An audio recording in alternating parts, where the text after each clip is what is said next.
तेरा ना कहाँ से शुरू हुई है? रुक जा भाई, मैं भी बनाऊंगी। हाँ बनाओ। खोलो ना। तेरे पास लैपटॉप है तो गिन लियो।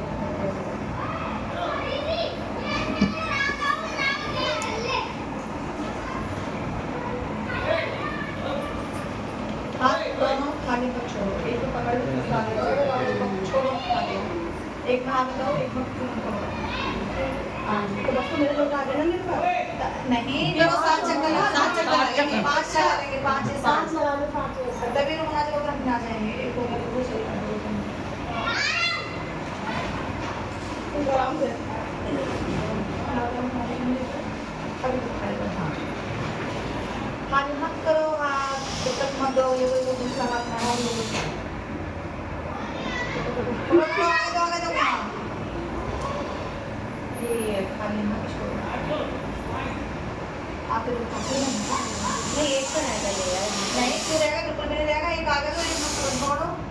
हाँ देखो फिर ऐसे ध्यान दो, खाली नहीं रहना चाहिए हाथ, एक को लेने जाओ, दूसरा के पास करो, सबके हाथ में रहेगा। 2 नहीं हो गए, 3 हो गए अब।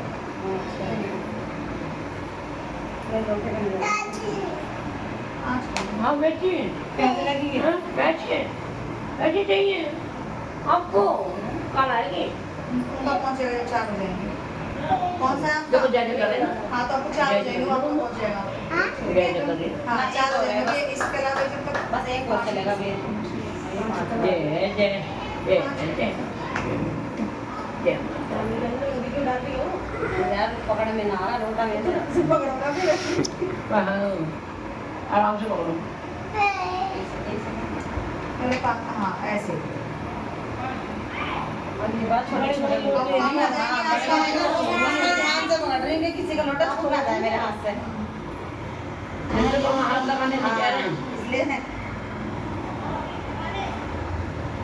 और ये किसका है? मेरे तो है नहीं यार, मेरा वो है।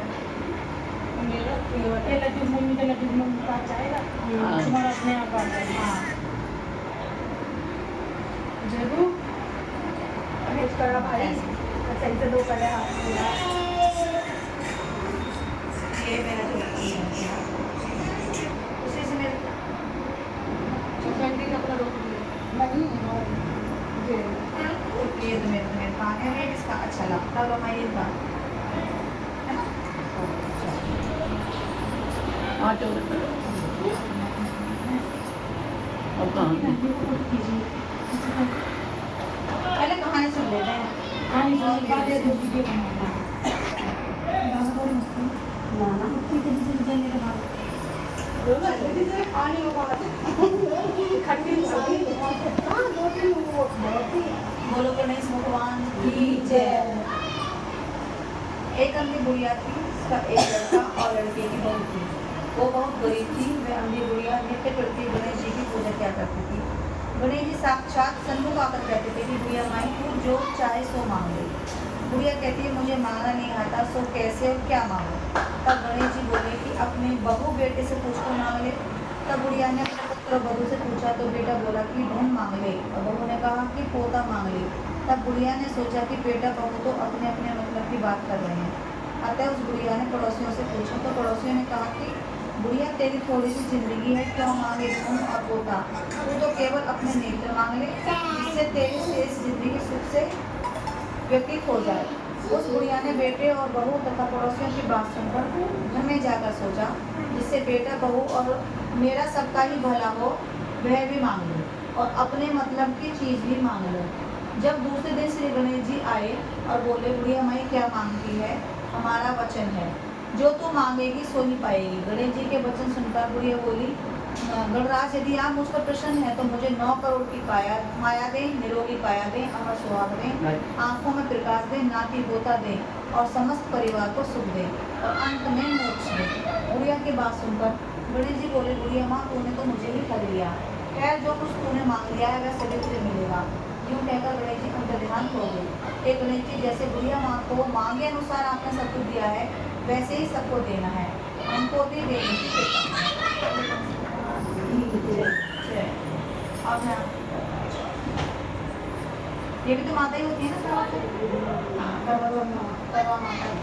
जय। कार्तिक कृष्ण पक्ष की चतुर्थी को करवा चौथ कहते हैं। इसमें गणेश जी का पूजन करके उन्हें पूजन दान से प्रसन्न किया जाता है। इसका विधान क्षेत्र की चतुर्थी में दिया है, परंतु विशेषकर किसी गेहूं का करवा भर के पूजन किया जाता है और विवाहित लड़कियों के यहाँ चीनी के तरबूजों से भेजे जाते हैं तथा इसमें निम्नलिखित कहानी सुनकर चंद्रोदय में अर्घ्य देकर व्रत खोला जाता है। तथा एक साहूकार के 7 लड़के और एक लड़की थी। शेरवानी के सभी और बेटियों ने करवा चौथ का व्रत रखा था। रात्रि को साहूकार के लड़के भोजन करने लगे तो उन्होंने अपनी बहन से भोजन के लिए कहा। इस पर बहन ने उत्तर दिया, भाई अभी चांद नहीं निकला है, उसके निकलने पर अर्घ्य देकर भोजन करूंगी।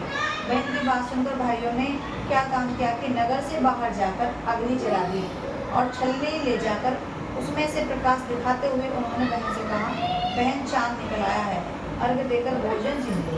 यह सुन उसने अपनी भाभीियों से कहा, आओ तुम भी चंद्रमा को अर्घ्य दे दो, परंतु वे इस कांड को जानती थी। उन्होंने कहा, बहन जी अभी चांद नहीं निकला है, भाई तो तेरे से धोखा कर दो, अग्नि की प्रकाश छलनी से दिखा नहीं। भाभीियों की बात सुनकर भी उसने ध्यान नहीं दिया और भाइयों द्वारा दिखाए प्रकाश को अर्घ्य देकर भोजन कर लिया। इस प्रकार व्रत भंग करने से गणेश जी उस पर अप्रसन्न हो गए। इसके बाद उसका पति सख्त बीमार हो गया और जो कुछ घर में था उसकी बीमारी में लग गया। जब उसने अपने किए हुए दोषों का पता लगा तो उसने पश्चाताप किया। गणेश जी की प्रार्थना करते हुए विधि विधान से पुनः चतुर्थी का व्रत करना आरंभ कर दिया। श्रद्धा अनुसार सबका आदर करते हुए सबसे आशीर्वाद ग्रहण करने में ही मन को लगा दिया। इस प्रकार उसके श्रद्धा भक्ति सहित कर्म को देखकर भगवान गणेश उस पर प्रसन्न हो गए। उसके पति को जीवन दान देकर उसे आरोग्य करने के पश्चात धन संपत्ति से युक्त कर दिया। इस प्रकार जो कोई छल कपट को त्याग कर श्रद्धा भक्ति से चतुर्थी का व्रत करेंगे वे सब प्रकार से सुखी होते हुए क्लेशों से मुक्त हो जाएंगे।